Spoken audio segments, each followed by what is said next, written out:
పూరా లోకల్. మరోవైపు మరి బీజేపీ వాళ్ళు అంటున్నారు కేటీఆర్ రేవంత్ రెడ్డి ఒప్పందం చేసుకున్నారు, పైన పైన తీట్టుకుంటున్నారు కానీ లోపల ఆల్రెడీ దాదాపు ఒక 500 నుంచి 1000 కోట్ల వరకు ముట్టినాయి రేవంత్కి, అందుకే కేటీఆర్ని అరెస్ట్ చేయించట్లేదని అంటున్నారు. సార్ ఇప్పుడు బీజేపీ వాళ్ళు మాట్లాడిరనో కేటీఆర్ అరెస్టిండనో అరెస్టులు జరగవట్లా. అరెస్ట్ అనేది ఒక విధానం ఉంటుంది. ఇది ఆయన ఒక శాసనసభ్యుడు, మాజీ మంత్రిగా పనిచేసిన ఆయన కాబట్టి ఆయన మీద కేసులు కట్టాలంటే కూడా కాంగ్రెస్ పార్టీ గాంధీ భవన్లో కూర్చొని రాస్తే కేసులు కట్టరు. దాన్ని శాసనసభ గవర్నర్కి రిఫర్ చేస్తే గవర్నర్ విచారణ చేయాలా వద్దా అని ఫైల్ మీద సంతకం పెట్టిండు. గవర్నర్ అనుమతితోని విచారణ జరుగుతుంది. ఏసీబీ ఈడీ వాళ్ళకు సహకరించట్లేదు అని నిర్ధారించుకున్న రోజు కోర్టుకు చెప్పి కోర్టు యొక్క అనుమతితోని కోర్టు యొక్క ఆర్డర్తోని ఆ అరెస్టు జరుగుతుంది. కానీ రేవంత్ రెడ్డి గారు చెప్పిరానో, ఉత్తమ్ కుమార్ రెడ్డి గారు చెప్పిరానో, భట్టి గారు చెప్పిరానో, గాంధీ భవన్లో వాడు వీడు చెప్పిండనో అరెస్టులు జరగవట్లా. కేటీఆర్ బయట మీడియా ముందుకు వచ్చి విచారణ తర్వాత లోపల దుమ్ము లేపుతున్నా నేను వాళ్ళు అడిగే ప్రశ్నలు కానీ కార్యకర్తలతోటి మీడియాతో అంటుండు. అంటే రోజు ఆఫీసులన్నీ సహజంగా ఊడుస్తారు సార్. ఈయన కొత్తగా పోయి ఆడ దుమ్ము అంతా ఎదుర్కోవాల్సిన అవసరం ఏం లేదు.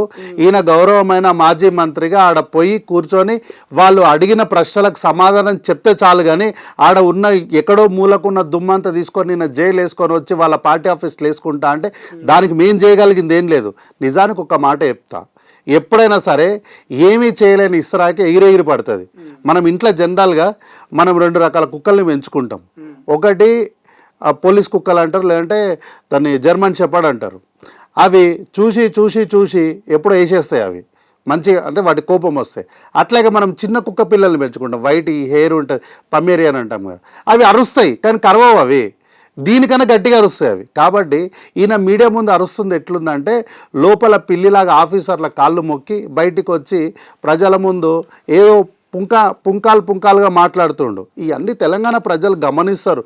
తెలంగాణ ప్రజలు అంటే లోపల వేరే జరుగుతుంది, బయట వేరే చెప్తున్నాడు. ఆ లోపల ఒకలాగా ఉంటుంది, బయటకు వచ్చినాక ఒకలాగా మాట్లాడు. లోపల ఏ విధంగా ఉంటుంది? లోపల అయ్యా దొర మీకు జరిగింది నన్ను ఇమ్మీడియట్గా అరెస్ట్ చేయండి అని ఈయన బతిమలాడుకుంటుండు. వాళ్ళు ఏమంటున్నారు, సార్ నిన్ను ఎట్లా అరెస్ట్ చేస్తాము, నిన్ను అరెస్ట్ చేయనికని విచారణకు పిలిచినాము, విచారణలో భాగంగా ఈ ప్రశ్నలకు సమాధానం చెప్పంటే ఏమో తెలీదు, గుర్తులేదు, మర్చిపోయాను. లోపల ఇది జరుగుతుంది. ఎందుకు అంటే ఏమో తెలీదు, గుర్తులేదు, మర్చిపోయానంటే ఏంది, విచారణకు సహకరించనట్లే. సో నువ్వు ఏ ప్రశ్నకు సమాధానం చెప్పనప్పుడు ఏమవుతుంది, అధికారులు మాకు విచారణకు సహకరిస్తలేడు కాబట్టి మా కస్టడీలకు ఇవ్వండి అని కోర్టును అడుగుతారు. కాబట్టి ఇట్లాంటి ప్లాన్ వేసుకొనే దీనికి ఉదాహరణ ఎందుకు నేను ఈ మాట చెప్తున్నా అంటే మళ్ళీ కొంతమంది కుహానా మేధావులు ఉంటారు బీఆర్ఎస్ పార్టీలో, ఈయన పోయి చూసిండు ఆ లోపల అని అడుగుతారు. వాళ్ళకి సమాధానంగా చెప్తా. ఎందుకంటే శాసనసభల మీరు మాట్లాడండి, మీకు మైక్ ఇస్తాము అన్నప్పుడు మీరు ఏం చేస్తారు సార్? జనరల్గా మీరు మాట్లాడండి సార్, మీకు మైక్ ఇస్తున్నా, మీరు మాట్లాడండి, మీరు ఏం చేస్తారు?